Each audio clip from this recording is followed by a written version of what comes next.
5 years ago this week, the final Australian Holden Commodore rolled off the line at the Elizabeth plant in South Australia.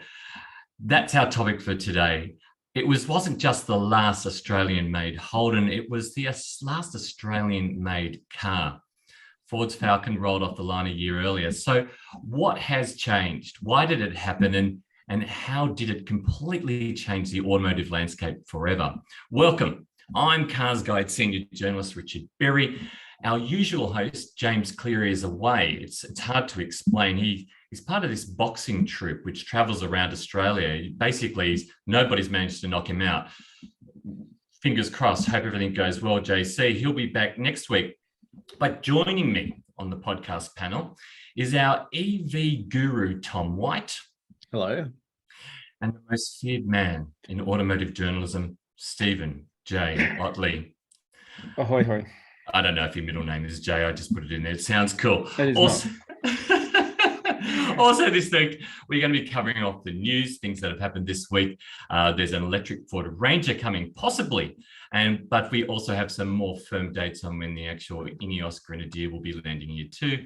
And of course, we'll be covering our cars in the garage. All right, let's have a think. October 20, 2017, it was Red Hot, SSV Red Line rolled down the production line for the very final time. They put a piece of cardboard on the front. It said final car. And a lot of people wondered what the heck happened. Now, Byron Matthew Darkis, I'm a big fan of Byron. He's a valued CarsGuide contributor. He's written what I reckon is probably one of the best dissections of what actually happened on that day and the years leading up to it. He talks about how, it wasn't just obvious that people were moving into SUVs and ditching large sedans, but he talked about how the entire automotive landscape was changing and Holden and Ford really didn't realize that this was happening so quickly. If you do get a chance, have a read of it. He talks about how electric vehicles were waiting in the wings as well. Also, Chinese cars were about to completely swamp our market, and it's happening as we speak. So yeah, have a read. Stephen, you've covered motorsport. The Commodore is so essential to V8 supercars and supercars in the recent series. So has been the Falcon. I like the fact that Byron hasn't written a sob story like crying into your beer, thinking, where did it all go wrong? In fact, he explains that it went wrong a lot earlier. It's just that Holden and Ford didn't realize it. Yeah, 100%. I think there was a sense of, too big to fail. How could Australians fall out of love with the Commodore? I've written stories about this too, like that VE Commodore. Yeah, like I say, Byron has done a fantastic breakdown on the circumstances around it, because I think it is an oversimplification to say, oh, people just didn't like large cars. They wanted smaller, more efficient cars. Is sort of this false narrative that's generated around them. We've evolved. Our tastes have changed. The type of cars we buy has changed. SUVs, they've become the modern family car, as have utes. But yeah, Holden, I think for a very long time, they invested, $1 billion or something to create that VE Commodore. There was grand plans for this platform to be disseminated across the General Motors world, but a combination of factors. I still remember around that same time when VF launched, and they launched it in the US as the Chevrolet SS.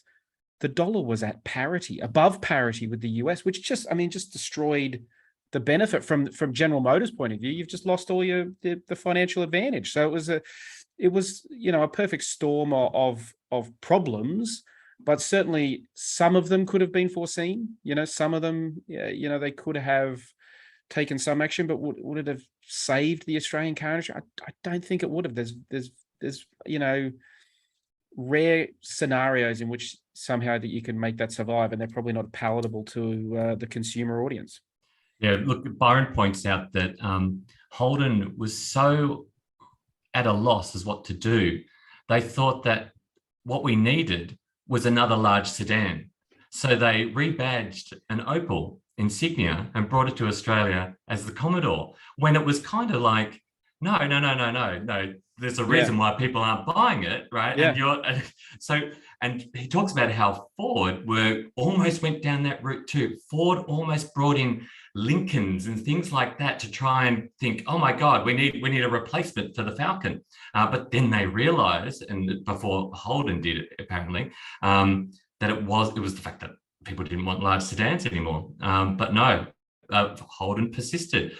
Tom, now this has been coming a long time, and look, as our EV specialist at CarsGuide, I mean, there's a whole lot of nostalgia around, Falcons and Commodores and that type of thing. Will we ever feel that way about electric vehicles? Like, is there going to be a final Ioniq 5 rolling down the production line in 50 years' time? Are we ever going to feel this way about electric vehicles? And did electric vehicles kill the big sedan star?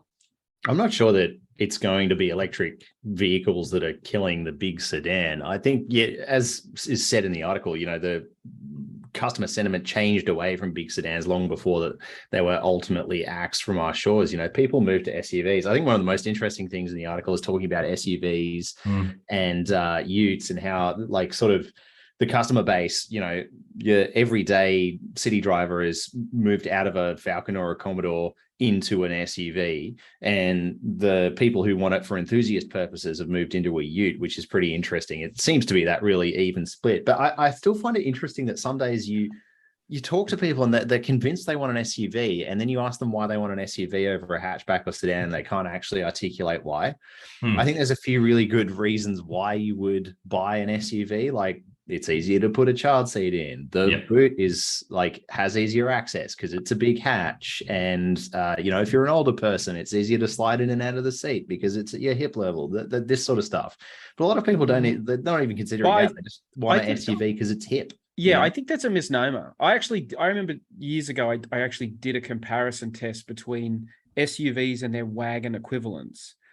And the wagons on average had more luggage capacity and larger back seats. The SUV, the reality is we can sit here and wax lyrical about specs and data and all that sort of stuff, but cars ultimately are an emotional purchase, and people are buying vehicles. Like, say they're buying an SUV, they don't really know why they want it. They don't really know what, we have not had an increase in the amount of tradesmen and tradespeople to match the amount of utes we sell, right? We just haven't. There are so many people now driving utes that probably really don't need a ute, but if you tried to sell them into a ute from, a Ford Courier, they don't want it because it's not very good. They've become better cars as more people have sort of got into them, and that's what's made them a modern family car. And people are buying them for non-rational reasons. They're buying them for passionate reasons, and that's the problem with the Commodore. Ultimately, it became a car that wasn't.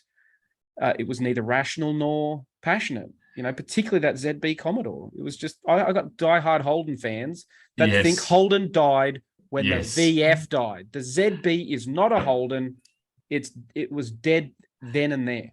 It was ironically, I think ZB was a return to roots, because the Commodore sort of started out as a modified insignia anyway, didn't it? But it did, but it sort of it's sort of that sort of fundamental. That was what Holden thought. That's what Holden thought they could get away with. That was Holden's brand messaging around it. I remember being with Holden at that time, and their PR executive sort of saying, "Oh yeah, it's actually a return to what it was," but it's like, not really.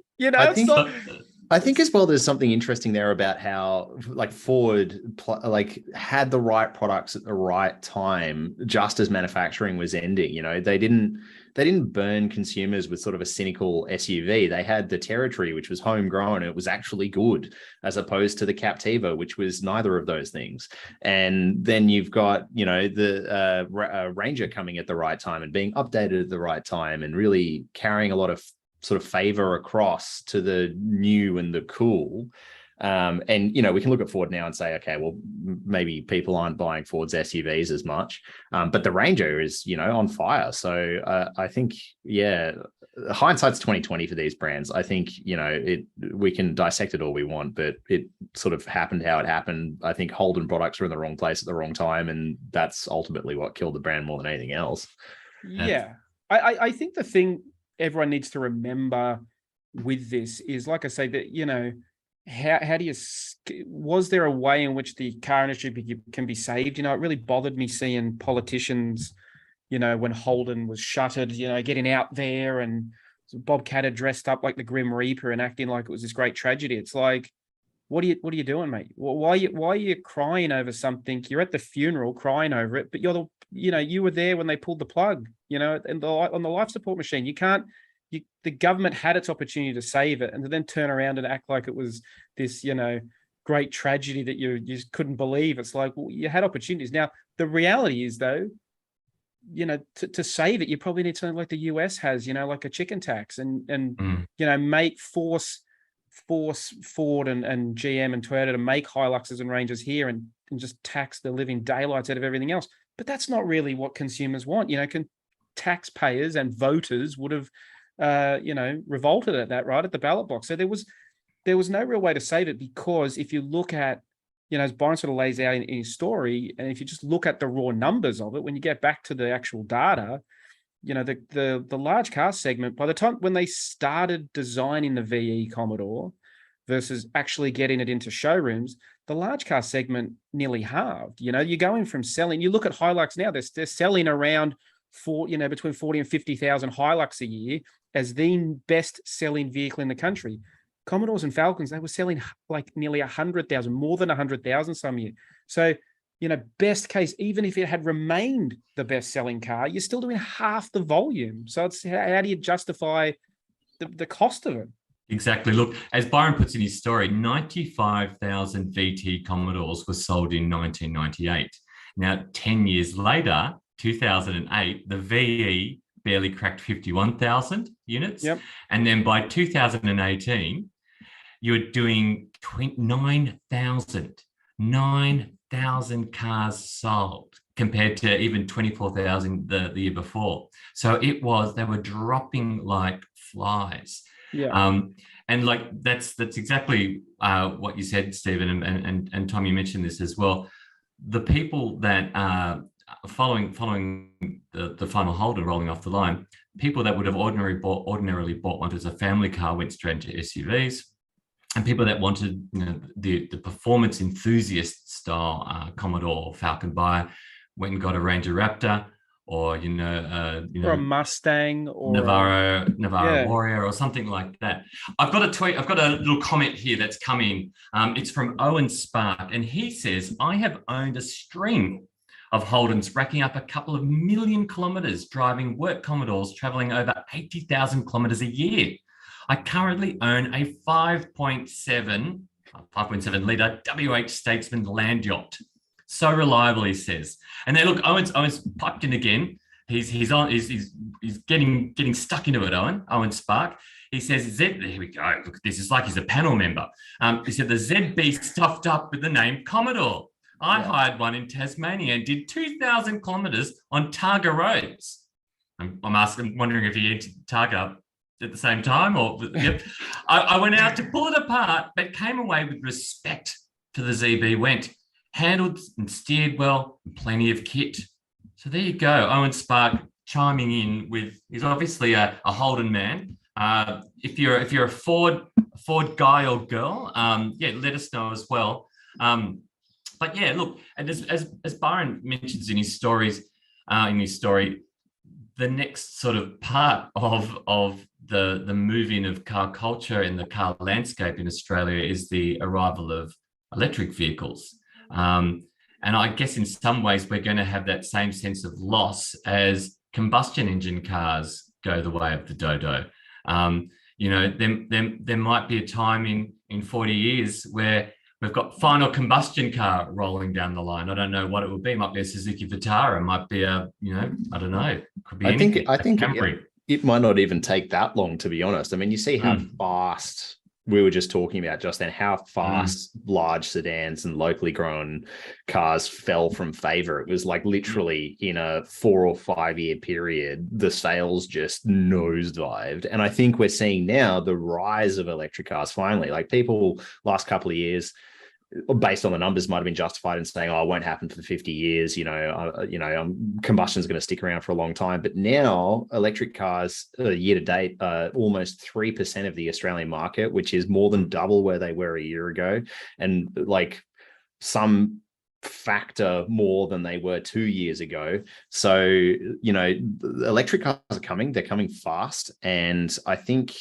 combustion, as we know it, in particularly in a developed country like ours, will be over faster than people expect. Yeah, definitely. I don't know. It's definitely. I think just let's be controversial here. I think, I'm actually working on a piece. I'm sure it'll be on CarsGuide.com. Are you working on it right now? Not right now. I'm single tasking. You've got my 100% attention, Richard. You talk to Ford. Certainly there are markets like the US and China and certain European markets that are pushing very quickly towards electrification. But if you look here, what do we buy? And more than anything, we'll get back to it. It's Hiluxes, Rangers. I think there is we may be a developed country in the overall sense of things, but in terms of electric vehicle adoption, I think, it's definitely increasing. 100% agree with what Tom said. It is increasing, but I think, 3% is still a long way to go before we have sort of that overwhelming, volume of electric cars, and we get rid of combustion cars, because at the end of the day, cars are getting more expensive, right? As there's more safety in them. If car companies, now, like we see something like a Toyota Yaris that used to be a $15,000 car is now a $25,000 car. What happens, if they make an electric Yaris, all of a sudden it's a $35,000, $40,000 car. At some point, people are just not going to be able to afford them, right? And they'll stop buying them. Car companies need to make products that people can afford to buy. So it's a really good point, because how the heck does somebody who's just got their Ps and wants a cheap new car, you could have got a Barino in times gone by, how can they afford a cheap, even an affordable small electric car costs a fortune? It's absolutely ridiculous. Even secondhand ones, like, early Nissan Leaf is like crazy expensive on the secondhand market. And I think right now there's a bit of a overcorrection because we've seen fuel prices jump so much this year. So, there's a lot of people saying, oh, well, I'm only doing 30 Ks a week, so I can afford to have, a first gen Nissan Leaf with 100,000 Ks on it. But over time, it'll be interesting to see, will those prices come down for secondhand electric cars? It's so interesting, I think. I've got a quick question for you. Then I've got a quick question for you, Steve. Tom, first of all, this is off topic altogether, but I know that everyone's going to be wanting to know.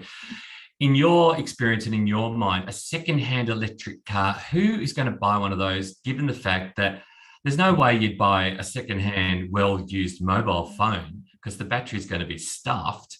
Surely the same goes for a secondhand electric car. Like, surely the battery is going to be worn out and, won't charge as, much, or the range would be depleted. I think for some of the early ones that can sort of ring true. I was watching actually a Top Gear episode not that long ago where they were challenged to go out and buy an electric car each, like a secondhand electric car, and they had some like really low budget, and one guy bought like a first gen Nissan Leaf, and it was something like 7 or 8 years old, and the battery had already lost like a significant amount of range. So I think it's genuinely a problem, particularly for the older ones. But what we do know is the newer gen batteries that are coming out now, like these multi-cell systems with smarter computers in them about how they charge and distribute that energy, are much better, and they're warranted for much longer. So battery manufacturers will generally warrant the battery to have a certain amount of capacity left at the end of whatever it might be, 7 or 8 years. And generally that number is 70 to 80% of its potential range. But I think it'll be interesting to see how they age, because we just don't know. It's one of those things that we don't know. Like we've seen a handful of first gen electric cars. The motors might age well compared to a combustion engine that is poorly serviced, sure. But how will the batteries last? Will they still feel that good? Because they're also really heavy, so they're going to wear out their suspension faster and stuff like that. So I think there's some really interesting things that we're going to see in the next couple of years with the electric cars that are being sold now. Definitely. Look, if you're watching this now or listening to this now and you've bought a secondhand electric car, let us know about your experiences. I know that there's a huge market for reconditioning electric batteries as well. That's going to get even bigger. Now, Steve, I've got a final question for you, and that is back on the final Holden last Australian car ever made. How's this going to affect motorsport? I know that next year we're moving to Gen 3 in supercars, and we're going to have the Camaro ZL1 up against the new Gen Mustang. Are Holden fans going to adopt the Chevy? I mean, they've been putting Chevy badges on the front of their, SS Commodores for years now. Are they going to? People going to turn up to Bathurst next year? This is the $65,000 question, right? I mean, from a supercars point of view, replacing it was a bit of a tricky one for them because they're trying to push a more production relevant brand and yet concept with these new Gen 3 regulations, at the same time replacing one completely production irrelevant car, a V8 rear wheel drive ZB Commodore, with a car that is not available in Australia and is almost certainly going to be axed by Chevrolet in the US within the next couple of years. I don't think there's been no talk of it being replaced, at least as as what it is, a combustion engine vehicle. There are rumors that it will be electric. So, I mean, that's the real question for supercars. Again, they in some ways are in the same position that Holden and Ford found themselves in, in the last 20 years. The industry is changing. How can you evolve to keep up with the industry without alienating your core audience but evolve with them and attract a new audience? Because that's really what happened with the Commodore at the end of the day, right? People grew up and you bought a Commodore because that's the car you always wanted. And then, maybe your dad drove one and then you really wanted one, or you saw it win at Bathurst with Brocky and you wanted to win, you wanted to drive it yourself. And so, but then that changed. And so is that going to change with younger fans, Look, so I've got the solution. Supercars, I know the chairman of Supercars listens to the CarsGuide podcast. Yeah, religiously. I really think, cancel Gen 3, cancel the Mustang, cancel the Camaro, right? Yeah. V8 super SUVs. Now, we'll go back to the race on Sunday, buy on Monday thing. We'll have Santa Fe's out there. We'll have fantastic. I can't entirely tell if you're joking or not, but I have argued that you could almost race the Utes. If you raced in America, they have NASCAR truck racing, which is they're effectively a NASCAR, but just with a truck body. And so, well, we did have Utes for a while. We had Commodore and Falcon Utes, and we also had the Toyo Super Ute. I don't know why I gave them a plug, but the Super Utes as well. I'm not even sure that was the correct sponsor. Someone's getting free tires. The Shimano Super Utes. We've got a comment. We've got another comment. This one's from Melissa Wade, and she says, "Putting a Chevy badge on a Holden is disgusting." And Melissa, I am totally with you. I think some Australian pride. The people that were putting Chevy badges on their Holdens, they were asking for the brand to be killed off. Yeah, I hope you're happy. Also, what has it got to do with it? It's not actually. I understand it's part of General Motors. Wouldn't you just why couldn't you would have put a GMC badge on it or a Cadillac badge? Why not put a Cadillac on there and then it looks fancy? Well, not when this is an Australian built car. Yeah, sure. I understand. LS1 is a Chevy engine. I guess, but it's not. But that's the kind of particularly. It's a particularly galling when you talk about VE and VF, which were the first fully Australian developed cars. But before that, you could put an Opel badge on them, I guess. That would arguably make more sense. Yes. I didn't mind people who put Opel badges on their Vectras. At least they were kind of acknowledging what That's they right. were. Yeah. Guys, thank you. Look, everybody, if you want to read that story in more detail, it's on the CarsGuide website. Byron Matthew Darkus, one of the best analysis of what happened and where we're going, I think I've ever read. Check it out.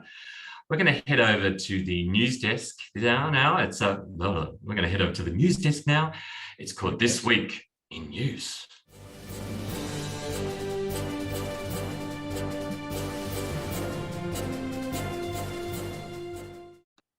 Okay. Oh my goodness, there's been so much news this week. I've been working on the news desk, apart from other things, going to crawl across launches, everything like that. News. But Stephen Ottley. Yes. Sorry, was I supposed to have moved desks because I've stayed at my same desk? We all moved. Okay. We all moved desks. Okay. You don't have a news desk at home as well as your normal desk? Yeah, I only have a normal. I still have a spare desk, actually. Maybe I'll make that the news desk. Okay. I'm actually thinking, speaking to JC and actually having like a weather desk as well for the CarsGuide Podcast. We'll do the weather. In Australia, it would just say raining. It's raining all over. Steve. Yes. Fantastic story. You wrote about the possibility of an electric version of Australia's Ranger Ute coming out. Give us the scoop on this. Right. So, I mean, look, spoiler alert, it's not coming next week. Right. Obviously, Tom, do you want to talk about your... Sorry. So, I mean, yeah, I was very fortunate recently to go to Detroit and talk to some of these very high-ranking Ford officials who are able to sort of, I guess, talk without fear of getting, called into their boss's office. The reality is, I think there's definitely a sense that electrification is in the future. Obviously, we know, they haven't come out and actually said it, but I think we all know that there's a plug-in hybrid version of the Ranger. That's why the new run has a 50 millimeter extended wheelbase that's effectively to fit a motor and some batteries. But they talk about future-proofing that platform. That platform, in theory, will stick around into the early part of next decade. I think, if you read the story, the crux of it is, the most likely outcome is that we'll see something around, I would think, the second half of this decade when we have, midlife update. It'll probably possibly get an electric version then.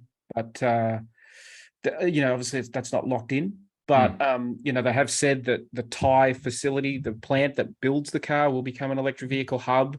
They do want to focus in the next few years in terms of ramping up production of F-150 Lightning, Mustang Mach-E, E-Transit, and then this fourth model that they'll share with the Volkswagen ID4. They want to build their electric range slowly, but they certainly, Ranger is a vehicle that is sold in 180 plus markets. There's huge potential for it to do an electric version. And the great news is they've said if they're going to build an electric version of anything, it's not just going to be plonk out the petrol engine, just stuff in couple of electric motors and away you go. It's going to be, quote, insanely great. So hopefully, we'll get something pretty special. I love it. I love it when car executives say words like insanely great. Yeah. That they're excited. It's good that they're excited as well. Yeah. Do we have anything to fear or be concerned about in terms of towing capacity and range? I recently watched a review of the F-150 Lightning. It was an American review. And, not my review. That's on company. Your one as well. Your one's very good. But this was a video looking at comparing a regular combustion engine pickup. It was large size pickups compared with an F-150 Lightning. F-150 Lightning, when it was towing, lost its range really, really dramatically fast. Do Aussies have anything to worry about in terms of an electric ute not being able to go as far? Like you hook up the boat or the caravan or the camper trailer or something like that, and you realise you get halfway to your destination, you run out of juice. Is that going to happen? Well, Scott, I think that depends because there's a few sort of mitigating factors there. I hear this complaint a lot about, what if I want to tow, it's going to half my range or what have you. For example, if you've got a version of an electric Ranger that has more than 400 kilometers range on the freeway, so probably more like 500 kilometers range around town, which would be the quoted number that they give it. But anyway, assume you've got 200 k's of range before you need to charge up while you're towing at the capacity. You need to stop, revive, survive anyway. And if we're talking about not getting one of these utes for 5 or 6 years still, then the charging network at least along the east coast of Australia, will probably support that. So, hey, I need to stop every 2 hours and I need to charge my ute up, and that'll be it. And where will battery technology be by that point too? You know, as Tom made the point earlier, this technology is advancing at a rapid rate. So yeah, who knows? I mean, it's way too early to talk about how much range you'll get out of a Ranger. But you know, like, it's going to get confusing if you wanted to do a range review of the Ranger range. Ranger review. Ranger anxiety, is that?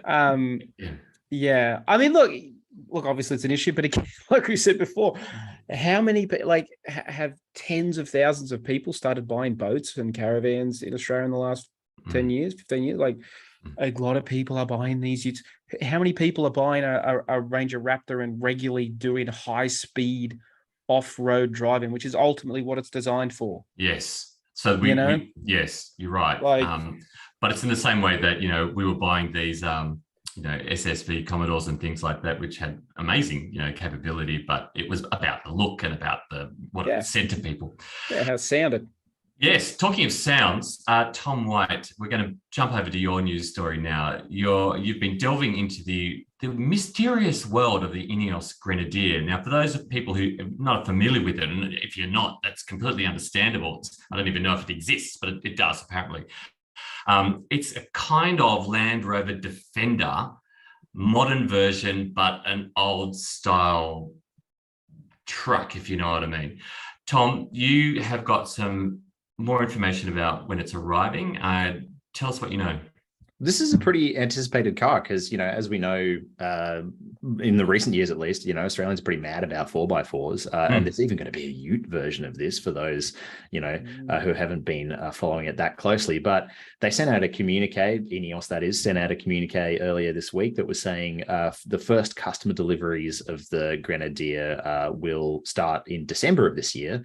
But it was a global release. And so we got in contact with them and said, hey, you know, Australia tends to be a bit of a different market. You know, there's obviously longer shipping times. Sometimes we end up at the end of the list. And we asked them, you know, when would first customer deliveries be for Australia? And to save you the effort of reading the story, it's a little bit later than everywhere else in the world, but they will be here. They hope before the end of the year. They said at least demonstrator vehicles will be here before the end of the year, and customer deliveries were more likely to kind of be in the 2023 sphere of things. So you can read the story for the direct quotes and stuff, but I think this is a really interesting little trucks to this one. I think it's going to be a lot of fun. Interestingly, you know, it's got that kind of Defender, old school Defender style body, but it's powered by modern BMW straight six engines. So is it true? Is it true that the idea for this came up when two blokes in a pub were lamenting the fact that the Land Rover Defender was going to go all new and modern looking, and what they wanted was basically a 1970s or 80s Defender that looked like it was bulletproof. It could go anywhere without any of that fancy posh stuff. Is that true? That's basically the story. It just so happens that the two guys that were discussing it also happen to be very, very wealthy and very high-ranking people in Ineos, which is, if you're not familiar with it outside the 4x4, is a massive global chemical company. So a lot of money to back it. And it's actually named after the pub that they came up with the idea in. So that's kind of cool. The Grenadier. Right? Well, I'm pretty sure that the original intention was to just attempt to buy the rights to continue building the Defender as a continuation. Yeah. The original concept was to buy the tooling. Yeah. And then that didn't end up happening. And in fact, there was a lawsuit about the look of the car because it, you know, it's a Defender. It looks like a Defender. Completely. All right. I'm going to jump over to sorry, Stephen, what were you going to say? Well, it's a funny old story, isn't it? He's the richest man in the UK. He was actually a big Brexit supporter. Yes. And now was going to build the car in Wales and then decided promptly to not build the car in Wales. And he himself, I believe, has actually taken residency in Monaco, so he doesn't have to pay tax in the UK. So not necessarily not quite as like the great feat of Britishness that maybe the Land Rover is. You know, I know. I'm getting my spidey sense is tingling with this brand because as Elon Musk is finding out now, and he tweeted, you know, a little while back about how running a space company is actually easier than running a car manufacturing company. He said it's a lot harder than anything else I do. And the fact that these guys have just come up with the idea in a pub and think they can do it. I love it. I love it. It's so romantic, right? But far out, if you bought one, do you reckon you're going to be, supported by servicing and parts for the next 10 years? Like, what's going to happen? But anyway, I reckon one interesting thing about this though is they've done things right. They've played it inside the industry. The reason that the claimed reason that they've chosen the factory in France that they've chosen to build the car in is because it was a ready to go modernized Daimler or Mercedes factory. And so they've done everything right. So, and it's not been a riding roller coaster of tents outside doing final assembly like it was for Tesla. So I don't know. I have more faith in this one. Yeah, so like you say, it's certainly got the financial support you need to run a car company. Yes, that's right. Now, talking of financial support, my news story, which I'm going to talk about, is a story that I wrote as well. Paris Motor Show, great motor show, important motor show for Europe, but it was stolen by Great Wall Motors, GWM, who made an announcement at the show that they would be releasing into the wild 50 new EV models by 2025. So in 2.5 years, they're just going to be releasing 50 of them. I spoke to Havel at GWM's representative in Australia. They can't give us any clarity in terms of what's coming here, but even he said that there's going to be 7 or 8 new electric vehicles coming from GWM by the end of next year. Look, we're looking at things like the ones called, they've got great names. They've got great names. The Next Oracat, that's its whole name, Next Oracat. It looks like a cross between a Porsche and a catfish. It's a really goofy, it's a goofy looking car, but this is what's happening. We've got these Chinese brands who aren't sort of bound by traditional sort of sense of what a car should look like, and especially being electric vehicles, they've just gone wild. So, and especially the naming strategies as well. We've got the Coffee 1 and Coffee 2. These are a large SUV and a medium SUV. Coffee 1 is large. Coffee 2 is slightly smaller. Maybe it's a Piccolo or a Macchiato. Yeah, I believe it has a lot of. It's a milkier car. Yeah. Yes, yeah. Just has a little bit of chocolate on top. Yeah, a little bit sprinkles, and then a little design on the roof. That's right. All right, we're going to zoom over now to talk about the cars in our garage. Mr. Ottley. Yes. We're hang on. Waiting for a cue. Okay, here we go. Now, one of the best parts of our job, in fact, the only part of our job is that we've got to drive cars all the time. Fantastic. Yes. But they can vary. So, Mr. Ottley, talk us through what you've been in this week. Well, I guess pertinent to our main topic today, the idea that people are buying SUVs and they still like performance cars like the old SS Commodore. I have been driving the Volkswagen Tiguan R. Oof. So a performance SUV for, take the whole family to school in record time. So it's basically, it's a big Golf R. It's got the same 2-liter 4-cylinder turbo engine, 235 kilowatts, 420 Newton meters, 7-speed dual clutch, and it's got the all new fancy pants torque splitter equipped all-wheel drive system. It does cost $69,990 plus on-road costs. So you probably, I would think you'd be looking at spending. You're not going to get any change out of $80,000 by the time you get one in traffic. So it's not cheap. Certainly, it's a fun car, quick, spacious, looks stylish. Does all those things you expect of an R Volkswagen. Obviously not quite as nimble and agile as a Golf, but holds its own. So I think it's an impressive thing. Yeah, look, and this is what we were talking about, I think in another podcast, talking about how we're losing hot hatches and we're moving into SUVs. And I guess this is, you can have your hot hatch and your SUV at the same time here. This is the thing. Your purists can go, it's not a hot hatch. It's a wagon. Yeah. It's not as good, but from Volkswagen's point of view, if it's what people want to buy, that's what you should sell them. Exactly. They're catering to the audience. talking of audiences, Tom White, now you've been in something fairly posh, it's fairly electric. Range Rover Evoque PHEV, is that right? We're calling it a PHEV? So its full name is the Land Rover Range Rover Evoque. Yes. R-Dynamic P300E. So this is the plug-in hybrid version of the Range Rover Evoque. And Range Rover is kind of on this moving even more upmarket bent than it has been previously. Like they're sort of getting rid of the cheaper versions of cars in their range, and they're sort of adding these even higher end versions that are hybridized and come with all the packs as standard and this sort of stuff. So, and this is one of them. So it's an Evoque. If you'd be familiar with the small SUV kind of trope, but this was one of the earlier examples of it. I think it's quite design led. It's quite a good looking car. And it's very luxurious, this one on the inside, because it does come with a lot of packs as standard. So it's got a plush interior. It's really quiet. It's lovely to drive.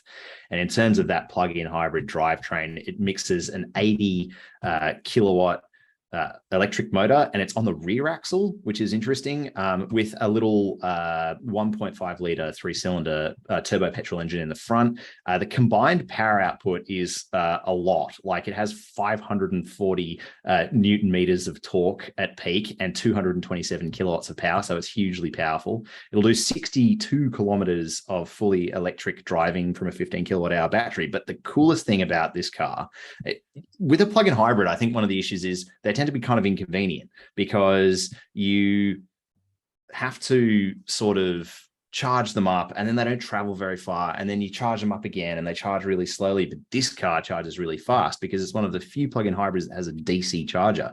So you can just plug it in at a fast charger, and then 20 minutes later you've got the full sort of 60k range left, and then you can drive again. And so I had it charged my whole week pretty much, and I got a fuel consumption number of 1 litre to 100 kilometers. So I think that's pretty good, really. Yeah. Absolutely. And it smells amazing inside. It does. I went down to the car park on Wednesday and I had a sniff, and there's something to do with the materials. It just smells posh. Unlike my car, it's a Ford Escape ST line, and it's been living with us for 4 months now. We said goodbye to it on Monday, and I tell you what, it does not smell like the Evoque that you have there. It smells like my family, which is disgusting. It needed a good wash. But I've got to say, look, the ST line is the sporty version of the Ford Escape. I've driven the PHEV as well. It's nowhere near as good as the Evoque PHEV. The range is not as great. This is the all-wheel drive petrol version of the Escape. I think it's actually one of the best driving mid-size SUVs around. Having driven RAV4s and Outlanders and Tucsons and Sportages, it's just such a great car to drive. I've got used to the dial, which is the shifting dial now. I'm now flipping it around like, I don't even have to look at it anymore. That's for the shifting. The steering's really good, has been great. It's a bit small on the inside, even for my little family. I've just got 2 kids and just one wife. And it's on the smaller side. In fact, our regular car is a Skoda Rapid Spaceback, and the boot is actually larger than the boot actually in the Escape. It's a weird sizey Escape, isn't it? Yeah, it's not quite what we can traditionally consider to be a mid-size SUV. Like it's nowhere near as big as a RAV4, for example. Yeah, I find that I've actually just recently driven the Escape PHEV as well, not to have a second car in the garage, but I don't know. It sort of strikes me as a little bit, I don't know, it's maybe a little plain. It's a little shy and retiring for that segment. Like the RAV4 is a much more sort of, they've deliberately made it a bit more in your face. It's a little bit more bold. The CX-5 is a bit more of design led. The Tucson, the Sportage are more design led. Whereas the Escape, I think, has a tendency to fly under the radar because it's a fine car, but it's sort of just seems to get lost in the background. It plays it safe, and then on top of that, it's more expensive, and that's I think the biggest problem. That's the killer. I mean, it's about $4,000, $5,000 more than its equivalent RAV4, and $4,000, $5,000 to an average Aussie. That's the mortgage paid. So that makes a difference. I like the look of it. I think it looks like an Aston Martin DBX. Yeah. Look at them side by side. There's a lot of similarities there. I also think that the quality feels really good too. All the materials feel nice to touch. They're all soft. You get into a RAV4 and there's a lot of hard plastic, and in this ST Line Escape, it's quite fancy. So yeah, no, I've enjoyed it. We had to say goodbye to it. I did give it a good wash. Okay, I vacuumed it myself, and yeah, it's going to be sad to see that go. And look, it's going to be sad to see all of you guys go as well. It's time now to leave. Thank you so much to all our listeners and our viewers, and thank you, Steve, and thank you, Tom. Always a pleasure. And well done to our production guru, Mr. Brett Sullivan. He's a generous man. He lent me his hooded wearable blanket for my Corolla Cross video. You can see it. You can see it in the video, which is just, let's say, watch this one first and then watch that one. It's a Friends hoodie. Yeah, Friends, I'll be there for you, hoodie. It's very warm. So thank you, Brett. Thank you very much for lending me that. Now, if you want to jump into the conversation, Cars Guide is on Facebook, Twitter, Instagram, TikTok, and LinkedIn. We're everywhere. Traditionalists can email us at comments@carsguide.com.au. And listeners, please take a moment to rate and review the show. 5 stars would be great. 6 would even be better. And good news for listeners, we're on track with Apple Podcasts. Missing episodes are posted up now. And viewers, if you're watching on YouTube, make sure you subscribe to the Cars Guide channel, and so you can stay on top of all our latest content. Now, before we go, JC always tells a joke, and I hate jokes. I prefer just things that are funny that aren't supposed to be. But anyway, here we go. Knock, knock. Who's there? Interrupting cow. Moo. Moo. You lost that because I have children, so therefore I have also heard that joke many times. Do you think people were playing along at home with that one? Like you said, knock, knock, and they were like, oh, who's there? Yeah, for sure. I would be.